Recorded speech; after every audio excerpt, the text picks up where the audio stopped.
Hello friends, here we are, Dibert 77. Many of you asked about intent and how important is it.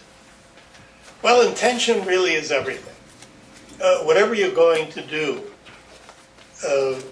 if your intention is to help someone, if your intention is to help yourself, chances are whatever it is that you do, it will be successful. You really can't do it wrong.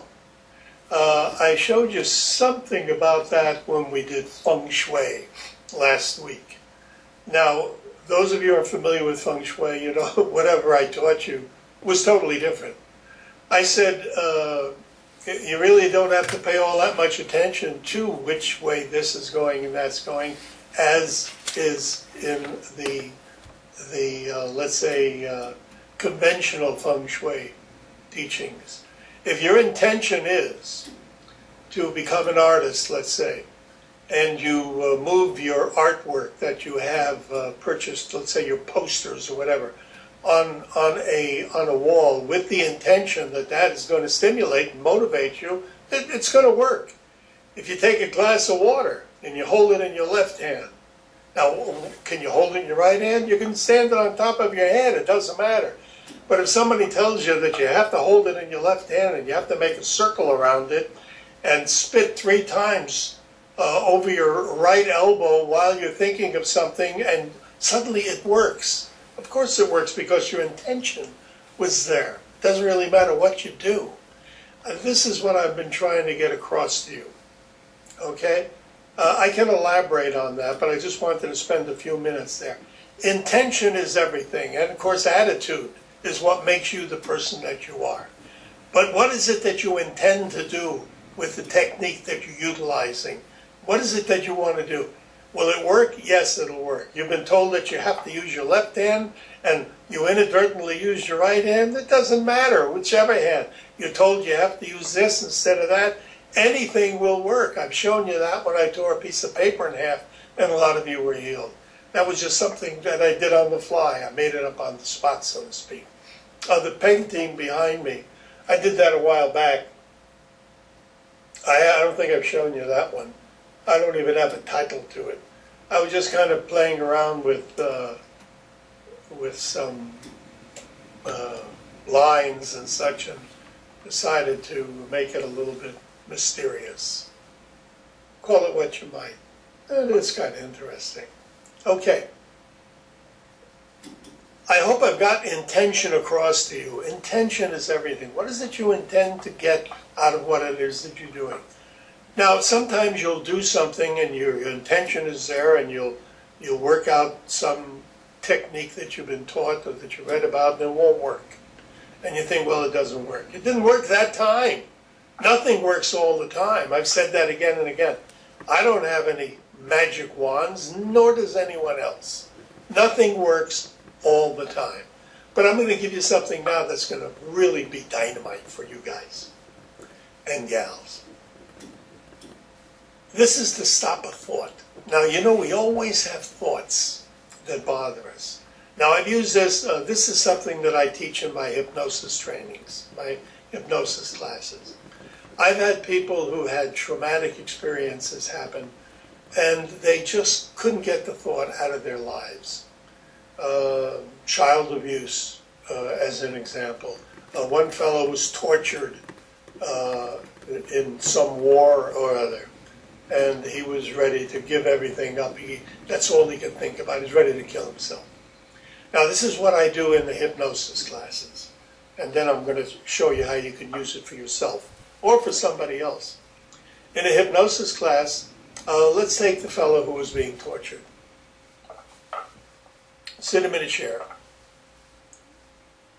And so now close your eyes, and he closed his eyes.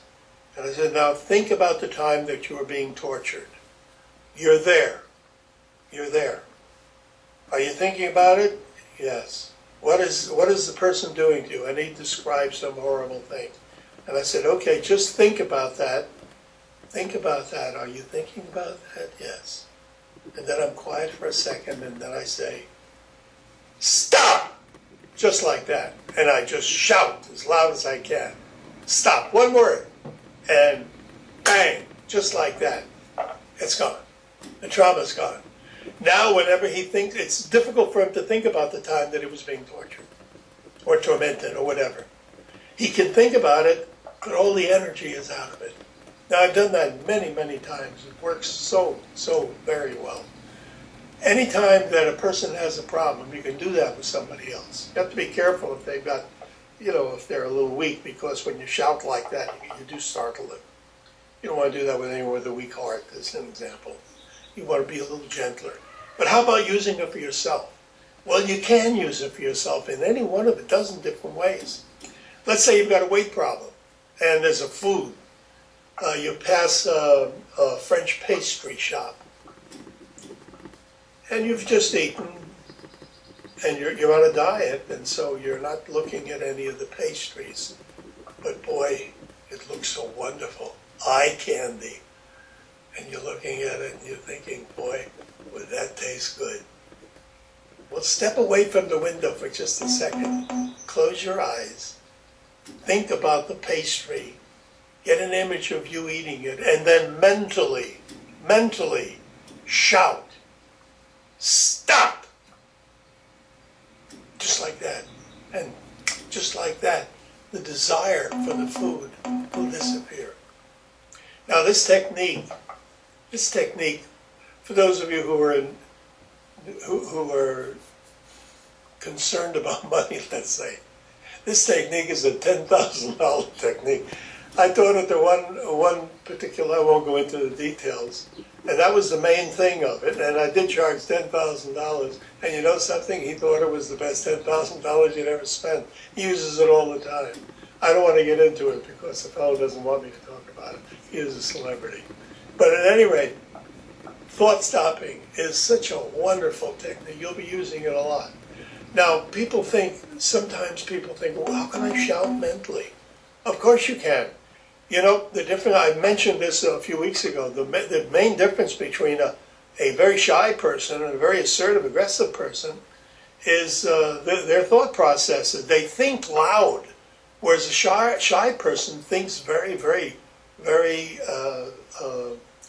diminished with respect to volume. The volume is down mentally. To prove it to yourself, just imagine you're talking to somebody at your normal volume, mentally that is. Just say something. Now imagine you're on top of a 10-story building, and you're looking out of a window, and there's a friend of yours down at the ground floor, and you want to say something to that person. Now you're going to shout mentally. That's the mental shout. So when you have a thought that you don't want to have, it could be a thought of a person, it could be a thought of a past event, it could be a thought of anything. There's something that happened in your past, something that bothers you. It could be something that happened 10 minutes ago. Whatever it is, if you want to diminish the thought, to eliminate the thought, or to take the energy out of the thought, think about the thing. Don't try not to think about it. You can't not think about something. So think about the thing. Close your eyes for a moment, think about the thing, and then mentally shout, stop! As loud as you mentally can. And that basically is it. And that's thought stopping. And that's my technique of the day. I don't give you a technique as powerful as that one every single week, but you have had some marvelous techniques over the months, and pretty soon it'll be years. We've been at this for well over a year, this being the 77th one. So our time is almost up. Those of you quantum jumpers, look to your emails, because I'll be starting a quantum jumping blog soon, and the only thing that I'll be talking about there will be quantum jumping. So, thank you for watching, thank you for listening. This is your friend Bert Goldman saying to you, have a wonderful day, a good week, marvelous month, and a very healthy and a very beneficial 2011. Thank you. See you next week. Goodbye for now.